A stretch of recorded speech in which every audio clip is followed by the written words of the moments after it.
You're Dwayne Leon Leroy. Yes, sir. So Leroy, you're charged with two cases. You're charged with driving while intoxicated. You're also charged with reckless driving. On the DWI, you're facing up to 6 months in jail and or a $2,000 fine. On your other case, you're facing up to 30 days in jail and or a $500 fine. We're going to do probable cause. You have the right to remain silent. Anything you say can and will be used against you. You have the right to have an attorney present. If you cannot afford one, one will be appointed to you, sir. On November 3rd, 2024, officers observed defendant's motor vehicle traveling at a high rate of speed, 105 miles per hour, making unsafe lane change. Pause for a second. 105 miles an hour in a construction zone? That's not just reckless. That's basically begging the judge to take your license away. Quick question for you. Should penalties be harsher for people speeding through construction zones, given the risk to workers' lives? Let me know what you think. Changes, cutting off several other vehicles and driving through narrow two-lane construction zones and on the Sam Houston Tollway. The officer was able to catch up with the defendant and initiate a traffic stop. Officer made contact with the driver and observed mild odor of alcoholic beverage, red bloodshot eyes, and a slight sway. Officer observed a brown bottle of alcoholic beverage under the passenger seat, open and half empty. SFSTs administered, HGN 4 out of 6, walk and turn 4 out of 8, one leg stand 3 out of 4. Defendant denied drinking anything, then claimed to have only consumed one beer. DICs were read and breath was refused. Blood search warrant was obtained and executed. Are you telling me that he's going through a construction zone at 105 miles an hour? That's what I have here, Judge, per the dams. Any prior DWIs? Mind checking? Or any kind of other reckless driving? I don't see anything that has to do with driving on his record. There's a lot of construction on the toll road. If you're going that fast, probably pass through it, rather You're quickly. supposed to slow down at an extreme slow place when you're extremely slow pace when you're going through a construction zone. Wow. Did you catch that? The judge basically said, I don't care if it's Mother Teresa. You're not driving. That's the legal equivalent of a mic drop. And here's the kicker. This isn't just a slap on the wrist. It's a legal warning shot. Break this order and you're staring down jail time every single trip behind the wheel. Mr. Leroy, I'm going to find that there's probable cause to go forward with the case, and I'm now taking away your privilege to drive. You're not allowed to drive at all. Do you understand? Yes, sir. You will be signing an affidavit with me, and I hope that you take it seriously, because if not, you will be facing 6 months in jail and a $500 fine every time you drive. And I don't care what your excuse is. Mother Teresa needs a ride to church.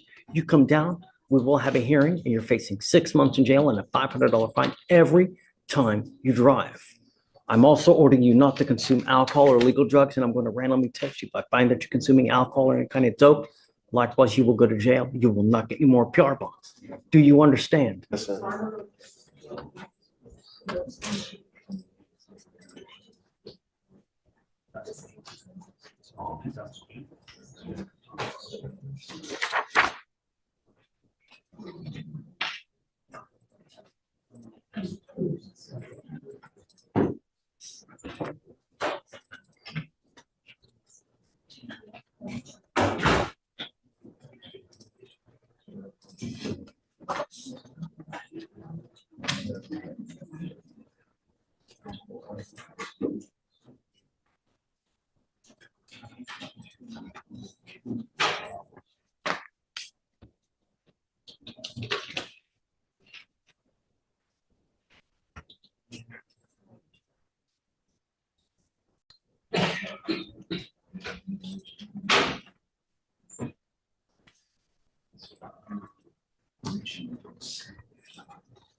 These are two different affidavits that you're going to be signing. So if I find that you drive, and I don't care what it's for, I will have 2 contempt hearings every time you drive. You have a lawyer. It is your responsibility to stay in touch with Mr. Agel, and he will tell you when you have to come back to court. If he comes back to me and tells me he can't get a hold of you, you pick up a new case.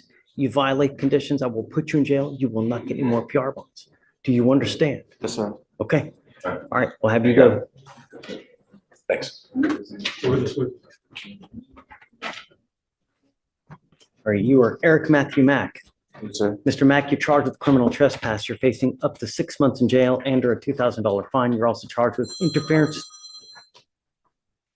to the duties of a public servant. On both of those, you're facing up to 6 months in jail. We're going to do probable cause. You have the right to remain silent. Anything you say can or will be used against you. You have the right to have an attorney present. If you cannot afford one, one will be appointed to you, sir.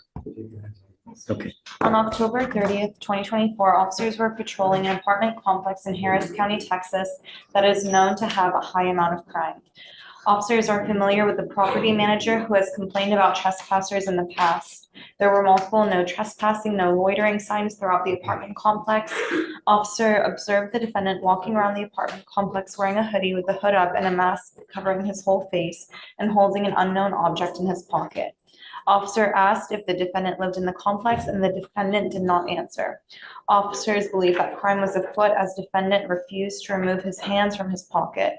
Officers attempted to Terry frisk the defendant for any weapons. The defendant refused to be patted down for weapons. Officers attempted to detain him for a criminal trespass investigation, but he refused to be placed in handcuffs. He resisted to be placed in handcuffs, and it took 4 minutes. It took 4 deputies to detain him. This is such a fascinating moment. Judges don't just hand out punishments. Sometimes they dish out life advice. Here, he's practically recruiting this guy for the military. What do you think? Is it fair for judges to push defendants towards specific paths, like jobs or the army? Or should they stick strictly to the law? As he kept pulling away and moving his hands away from each other. It was determined that the defendant did not reside at the apartment complex. Mr. Mack, I'm going to find that there's probable cause to go forward with the case. How old are you, sir? What do you do for a living? Why not? Sorry? I'm retiring. I can't hear I'm you. retiring. There are so many people that are hiring. It's ridiculous. Did you graduate from high school? Yes, sir. Okay, so what's the next move in your life? You're 21, you ain't got no job. What are you doing with your life? Military. That would be a great idea. Holy moly, that would be awesome. Really. That will give you structure, it'll give you discipline, and it'll get you a job. That would be a fantastic thing to do. But jobless, no prospects, no future at 21, that's not going to bode well for you. So I'll appoint your lawyer today, but it's one of the two things. Great idea if you want to go to the military. If not, you must get a job, and I'm making that a condition of your bond.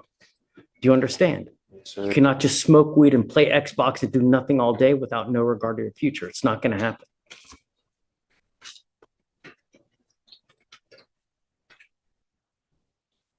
So 2 things. I don't want you going back to this location, and I don't want you to have any weapons. Do you understand? Yes, sir. How do you fill out an application? I'm going to bring you back in 2 weeks, and I want to see what you have done to get a job. If you've done nothing, it's not going to go well. Do you understand, Mr. Mack? Yes, sir. You got to do something with your life, because if not, you're going to be hunchless, just on the side of the road, begging for money without a prospect. That's not a good way to go through life. Do you understand? Yes, sir. All right, come on, Stephen, I'll give you an application. You'll sign a reset with Ramona, and then we'll have you take a seat in the jury box.